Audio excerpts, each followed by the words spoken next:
Bienvenidas y bienvenidos a una sesión más de Aprende en Casa 3. Soy la profesora Heyeli Hernández y es un gusto saludarles.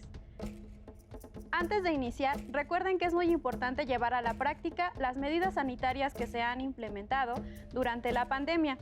Lavarse continuamente las manos, usar el cubrebocas, mantener la sana distancia, procurar no tocarse el rostro y realizar el estornudo de etiqueta. El propósito de esta sesión es conocer las primeras conquistas más allá de la cuenca, la organización política, los calpulli o los barrios y la economía mexica.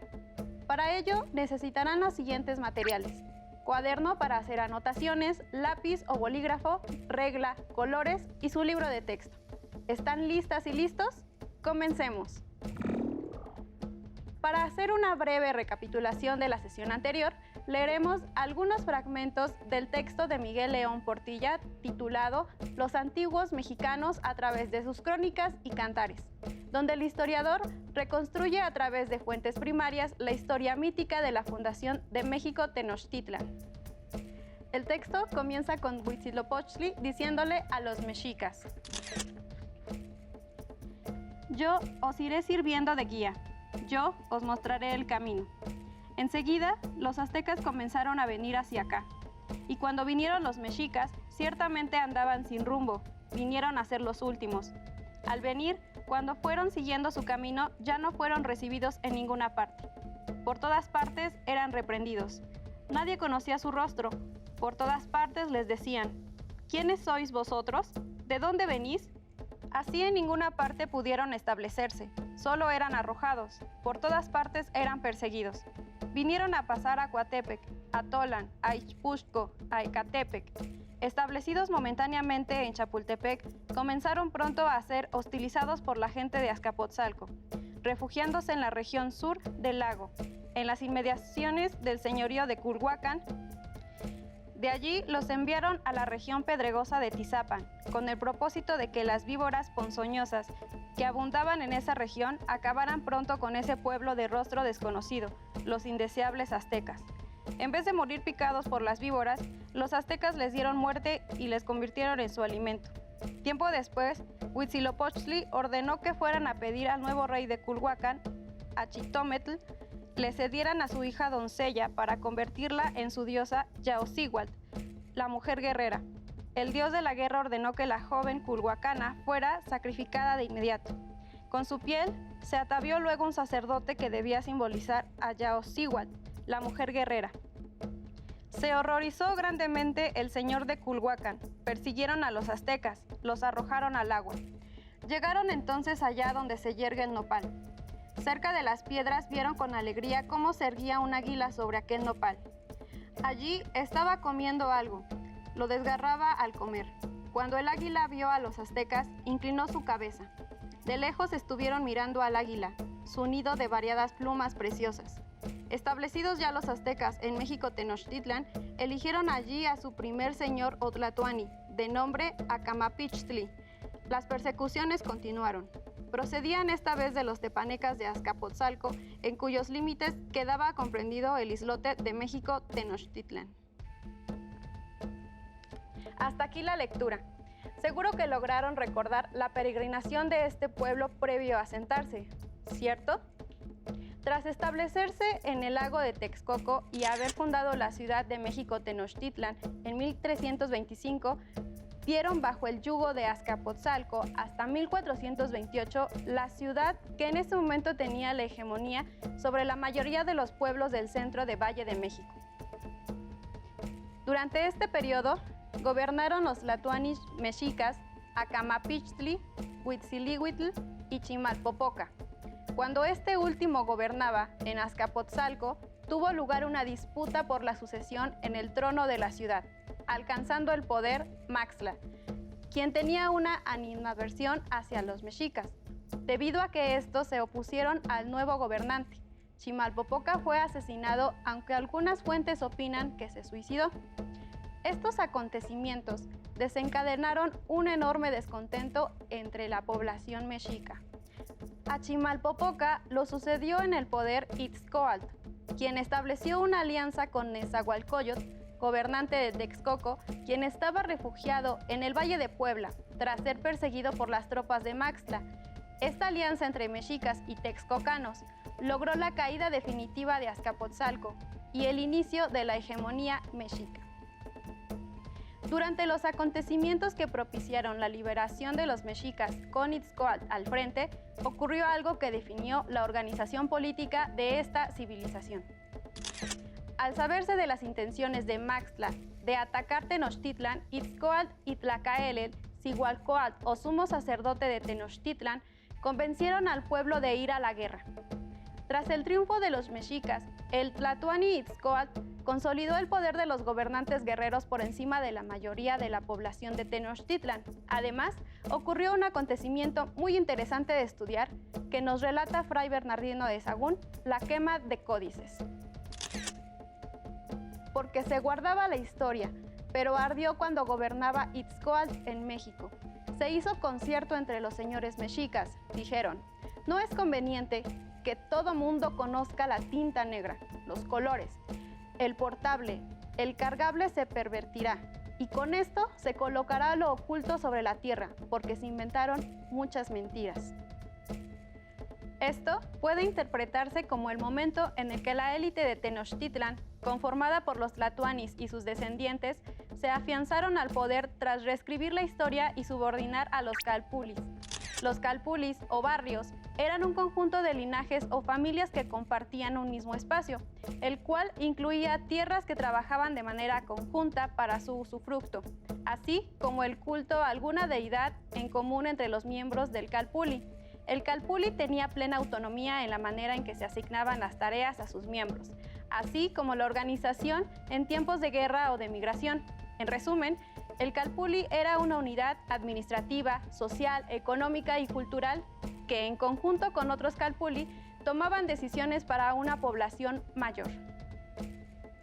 Tras el éxito de los mexicas contra los tepanecas en el año 1434, formaron una alianza en conjunción con las ciudades de Texcoco y Tlacopan, llamada la Excan-Tlatoloyan o Triple Alianza, la última de estas organizaciones en Mesoamérica.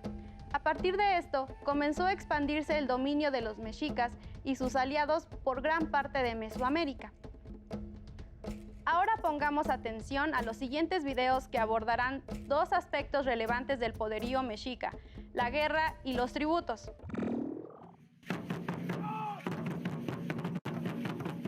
Para los mexicas, la guerra era un ritual que descansaba en principios religiosos y la concebían como un medio de contribuir a la vida porque les permitía nutrir a la tierra con la sangre obtenida mediante el sacrificio. No obstante, desde un punto de vista práctico, los mexicas emprendieron la guerra casi siempre movidos por la necesidad de obtener el pago de tributos. De esta manera, esa práctica llegó a ser para ellos una actividad de sustento tan importante como la agricultura. Dentro de estas conquistas, se sometieron diversos pueblos, había diferentes culturas, señoríos independientes en el estado de Guerrero que fueron sometidos. Vinieron de Aztlán y luego de casi 2 siglos de peregrinación, en 1325 de nuestra era, los mexicas fundaron México Tenochtitlan, la ciudad que apenas un siglo más tarde llegó a ser la más importante de Mesoamérica.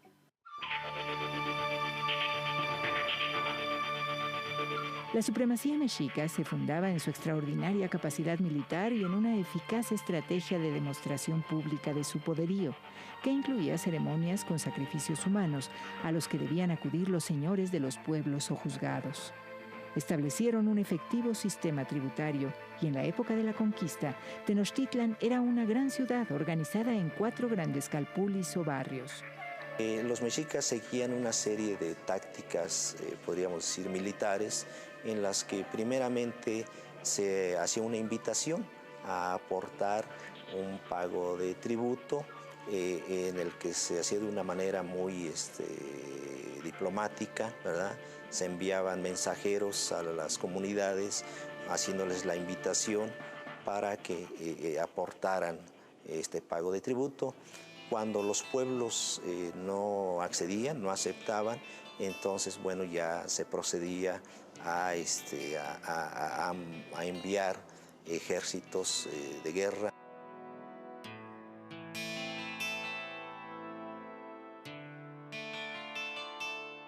Los registros tributarios indican que tan solo en un año contabilizaban decenas de miles de mantas de algodón, miles de vestidos, cientos de trajes guerreros, grandes cantidades de fardos de plumas y aves vivas, pieles, conchas, cacao, piedras preciosas y miles de toneladas de alimentos. Grandeza y poderío de nuestras culturas ancestrales. La Triple Alianza, integrada por Texcoco, Tlacopan y México-Tenochtitlan, sometió militarmente a más de 400 pueblos. A través de este dominio y control económico, los pueblos pagaban tributo a los mexicas con productos como maíz, frijol, chile y cacao, o mediante bienes manufacturados como ropa, indumentaria para guerreros, armas, vasijas, piedras preciosas y oro, así como con fuerza de trabajo y guerreros para continuar la expansión de la Triple Alianza. El sometimiento que realizaban los mexicas no implicaba para los pueblos un cambio de lengua, de religión ni de costumbres. Sin embargo, también existieron pueblos en Aridoamérica y en las áreas Occidente y Maya que no tuvieron relación con los mexicas, así como otros pueblos cuya fortaleza no pudo ser sometida por la Triple Alianza.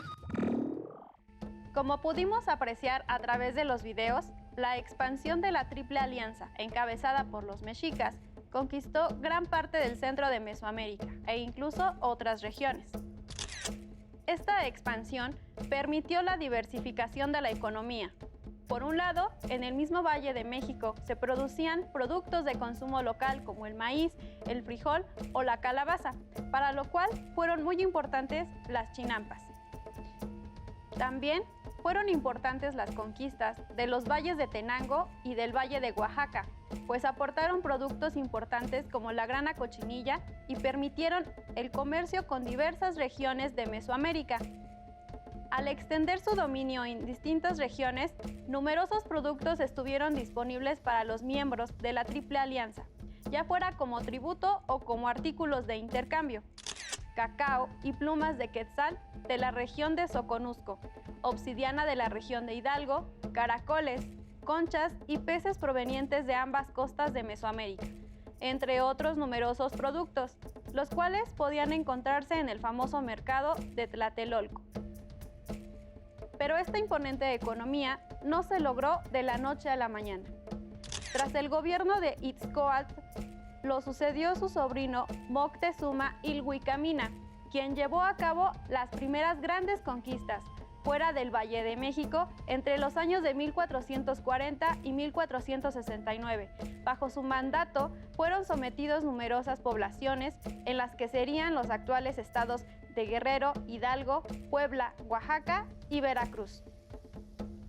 Durante los años de 1450 y 1455, tuvieron lugar una serie de sequías que afectaron profundamente la población.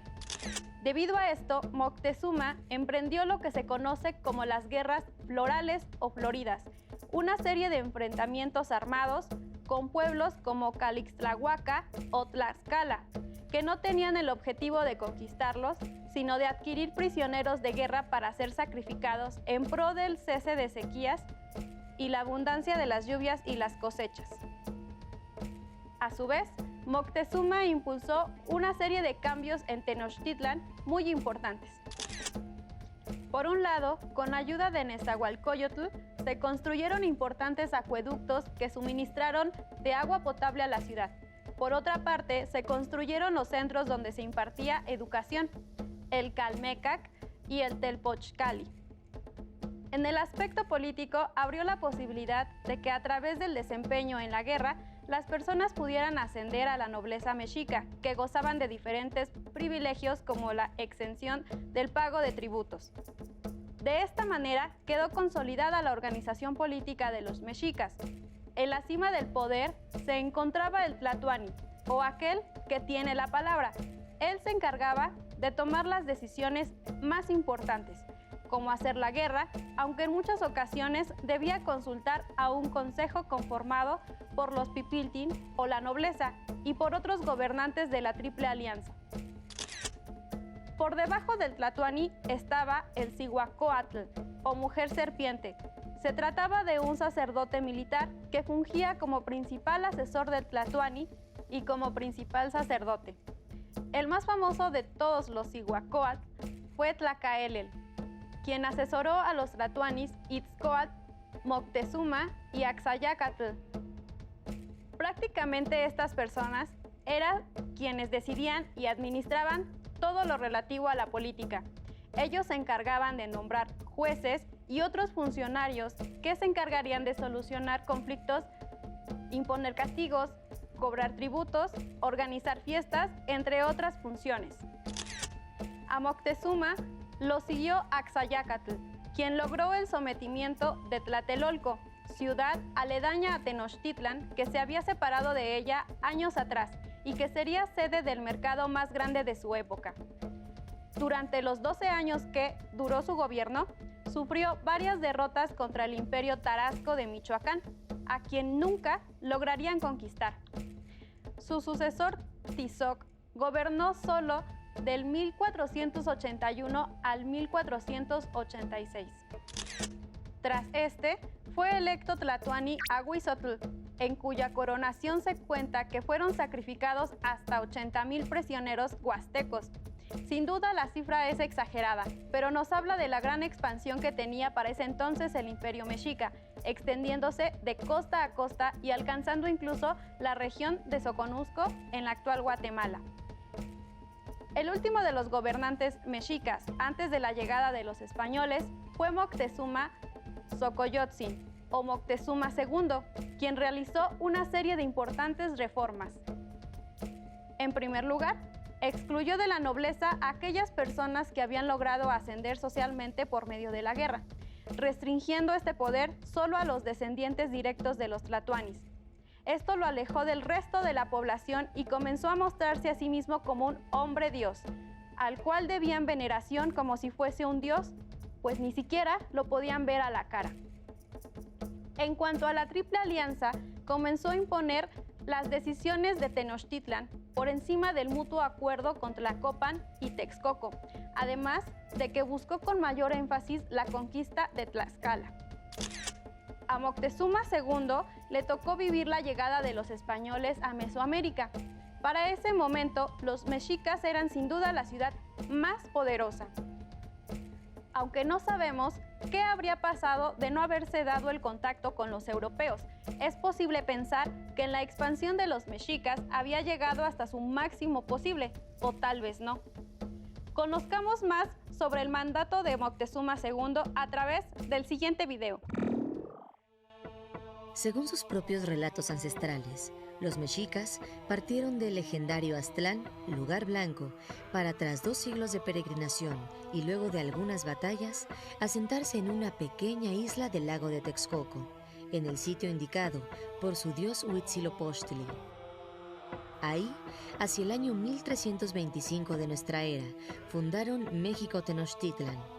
Con el tiempo, sus gobernantes, mediante alianzas y conquistas, hicieron de ella la ciudad-estado más poderosa de Mesoamérica.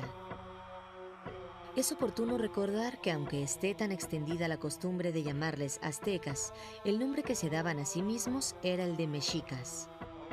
Muchos años después, en 1502, ascendió al poder Moctezuma Xocoyotzin, o Moctezuma II, convirtiéndose así en el 9º jefe supremo o tlatoani, palabra náhuatl que significa el que habla o el poseedor de la palabra. En su investidura recibió la diadema de turquesa o xiuhítzoli, emblema de sus antecesores y del glifo que representa su nombre. Así, con alrededor de 35 años, adquirió los atributos para representar a los dioses en las solemnidades y asumió la conducción absoluta de la religión, la política y la guerra. Por la exclusividad de su linaje, solo aceptó a miembros de la nobleza como sus servidores más cercanos, quedando su persona apartada de todo contacto con la gente común. Moctezuma se aplicó a extender y consolidar el gran imperio heredado. Con un sistema de vasallaje y guerras, Tenochtitlan obtenía de los más de 40 pueblos sometidos prisioneros para el sacrificio, mano de obra y alimentos. También aquello que era tan apreciado por su significación religiosa y suntuaria: turquesas, plumas de aves, especialmente del quetzal, jade, pieles de jaguar y de venado. Pocos pueblos, entre ellos los vecinos tlaxcaltecas, ofrecieron resistencia y permanecieron como enemigos. Moctezuma II reinó con estabilidad durante 18 años, y fue aquella la última etapa del inmenso poderío mexica. Algunos relatos cuentan que varios presagios anunciaron al Tlatoani la proximidad de un terrible mal para él y su pueblo. Entre ellos, la aparición de una columna de fuego en el cielo, el incendio de un templo o la presentación ante el soberano de personas deformes con 2 cabezas. Tal vez fue un intento de los mexicas por dar sentido a lo inexplicable, la irrupción de hombres desconocidos que dieron fin a su imperio y su cultura. A lo largo de esta sesión, estudiamos aspectos políticos y económicos de los mexicas. En primer lugar, aprendimos que las expansiones militares de los mexicas los llevaron al control de gran parte del centro de Mesoamérica, dominando parte de las costas del Océano Pacífico hasta el Golfo de México, e incluso a la región de Soconusco.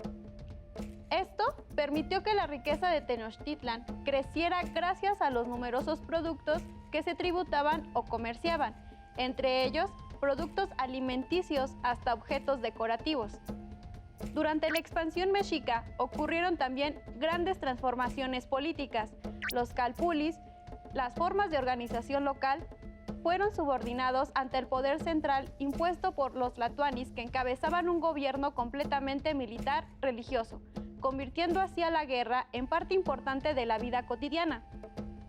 A pesar de la imposición de la Triple Alianza, varios señoríos no pudieron ser conquistados por los mexicas, como los tarascos o los purépechas en el actual Michoacán o los tlaxcaltecas.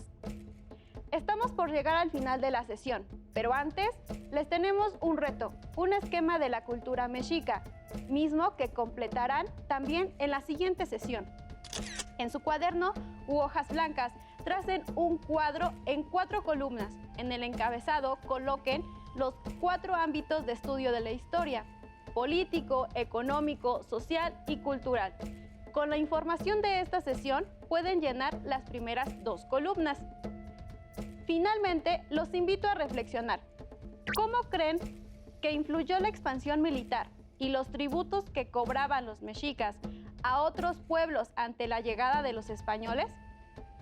¿Consideran que el imperio mexica habría logrado sobrevivir o expandirse aún más de no haber llegado los españoles? No olviden que pueden consultar su libro de texto y, si tienen la posibilidad, discutan con sus compañeros y compañeras las respuestas a las últimas interrogantes. Listo, terminamos, pero aún nos queda mucho por explorar y descubrir. Así que nos vemos pronto aquí en Aprende en Casa 3. Hasta la próxima. Si tienes dudas o necesitas ayuda, llama al Centro de Apoyo Pedagógico a Distancia. El número de teléfono para secundaria es el 55 36 01 71 23. Si requieres consultar los libros de texto en versión digital, recuerda que los puedes encontrar en la página conalitec.cep.gov.mx. Y recuerda que también cuentas con el sitio aprendeencasa.cep.gov.mx, en donde podrás ver nuevamente los videos de los programas y además encontrarás actividades para fortalecer tus aprendizajes. También te invitamos a que consultes la plataforma nuevaescuelamexicana.cep.gov.mx.